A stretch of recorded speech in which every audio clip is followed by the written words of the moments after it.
Assalamualaikum warahmatullahi wabarakatuh. Nama saya Ananda Apsari Amira Salma dengan NIM 443230100093. Hari ini saya akan menjelaskan tentang komunikasi antar budaya atau Functional Perspective on Group Decision and Structure Theory atau yang biasa dikenal dengan komunikasi kelompok.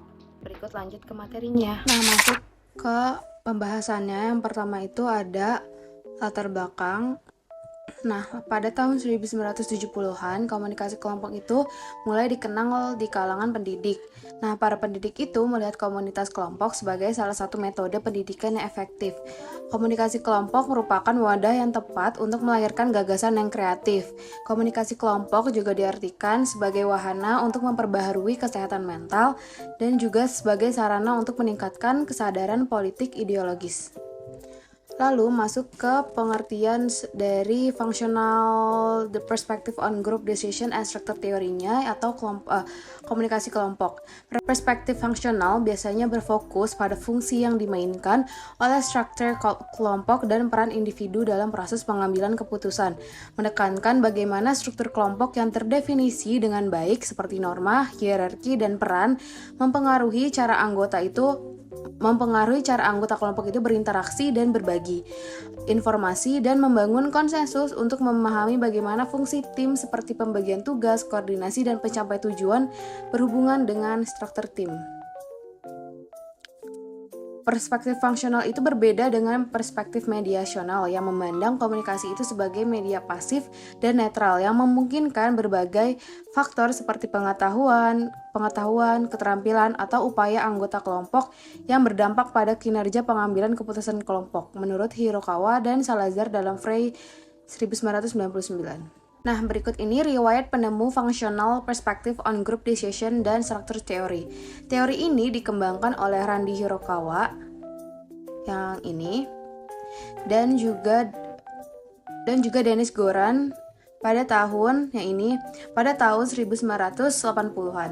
Randy Hirokawa saat ini adalah Profesor Komunikasi dan Direktur Pusat Mahasiswa Profesi Kesehatan di Universitas Hawaii di Hilo dari 1 Januari 2005 hingga 8 Januari 2016. Ia menjabat sebagai Dekan Fakultas Seni dan Sains di Universitas Hawaii di Hilo, dan juga Dr. Hirokawa ini dikenal karena keahliannya dalam bidang komunikasi kelompok kecil dan efektivitas pengambilan keputusan kelompok.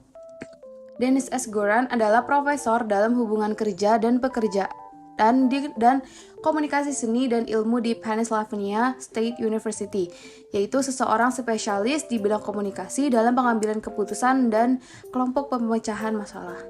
Nah, secara etimologisnya itu ada di pertama, fungsional, yang berasal dari kata Latin yaitu functionis yang berarti berkaitan dengan fungsi atau cara kerja suatu sistem atau proses.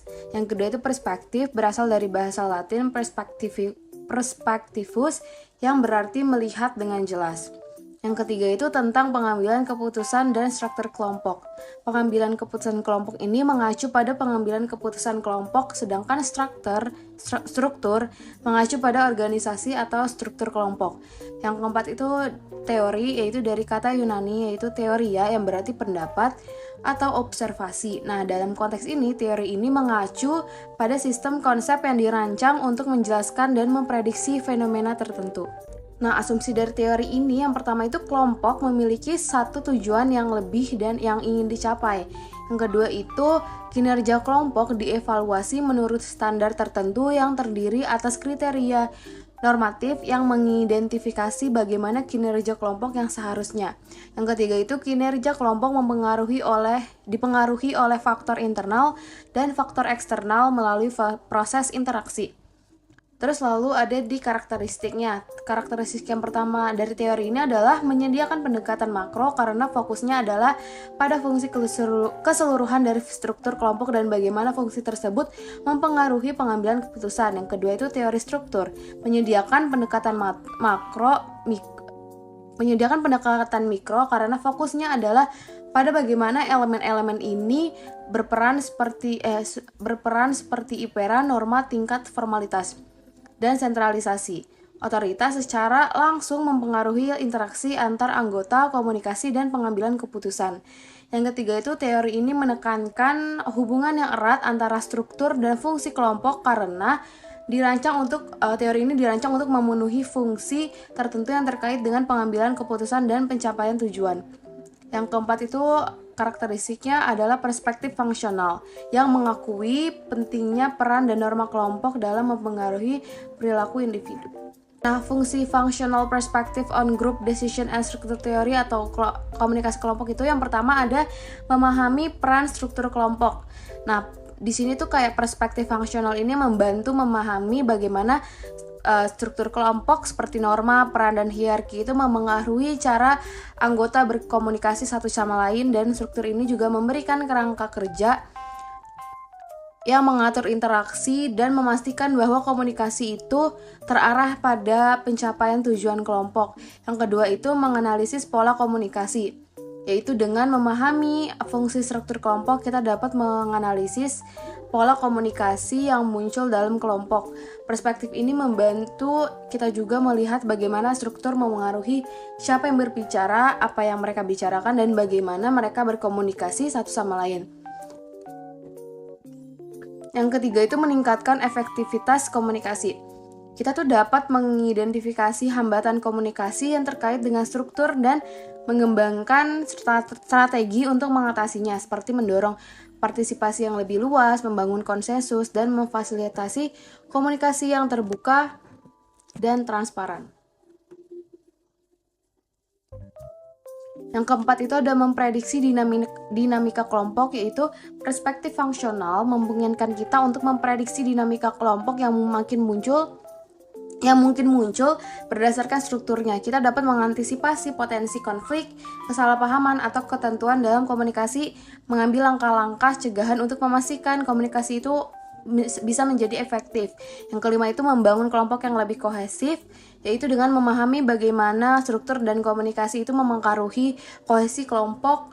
Perspektif fungsional itu juga membantu kita membangun kelompok yang lebih kohesif. Jadi kita dapat mendorong rasa saling menghormati, kepercayaan, dan juga dukungan antara sesama anggotanya. Jadi serta menciptakan lingkungan yang aman dan terbuka untuk komunikasi yang efektif. Yang keenam itu fungsinya adalah meningkatkan pengambilan keputusan kelompok. Komunikasi itu kan yang efektif itu sangat penting untuk mengambil komunikasi ini tuh efektif sangat untuk mengambil keputusan kelompok yang sukses. Perspektif fungsional ini membantu kita meningkatkan pengambilan keputusan kelompok dengan memastikan bahwa semua anggota memiliki kesempatan untuk didengar ide-idenya dan dipertimbangkan secara matang dan konsensus dicapai secara konstruktif. Nah, tujuannya apa sih functional perspective on group decision and structure theory atau komunikasi kelompok ini? Tujuannya itu adalah untuk mendukung efektivitas pengambilan keputusan-keputusan, untuk mengidentifikasi faktor-faktor yang mempengaruhi keputusan yang dihasilkan oleh kelompok, dan bagaimana kelompok ini dapat meningkatkan efektivitas proses pengambilan keputusan mereka sendiri. Jadi memahami juga fungsi-fungsi komunikasi dalam kelompok untuk memahami peran komunikasi dalam kelompok dan bagaimana komunikasi itu mempengaruhi dinamika kelompok. Jadi termasuk bagaimana komunikasi itu membantu mencapai tujuan-tujuan fungsional kelompok. Fokus utamanya dari teori ini adalah memahami bagaimana fungsi-fungsi dan struktur juga proses dalam suatu kelompok berkontribusi terhadap pengambilan keputusan kelompok dan juga efektivitas kelompok secara keseluruhannya. Gunaannya dari teori ini adalah untuk meningkatkan efisiensi organisasi, untuk meningkatkan juga proses pengambilan keputusan mereka, maksudnya kelompok yang mengarah pada strategi yang lebih baik, pemecahan masalah yang lebih ditingkatkan, dan juga peningkatan efektivitas secara keseluruhan seperti tadi kegunaannya.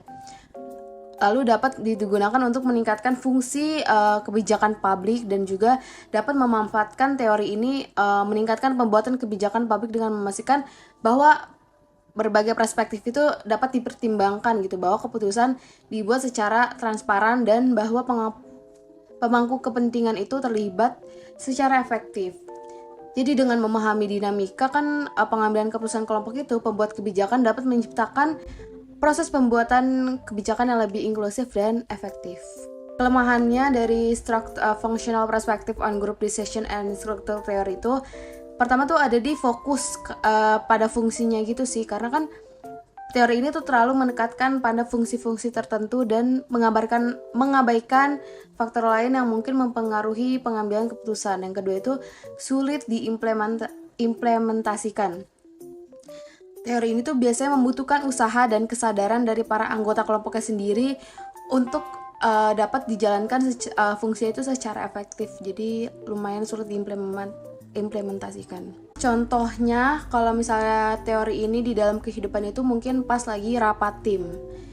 Teori ini tuh dapat digunakan untuk membantu tim dalam berdiskusi dan mengambil keputusan secara efektif.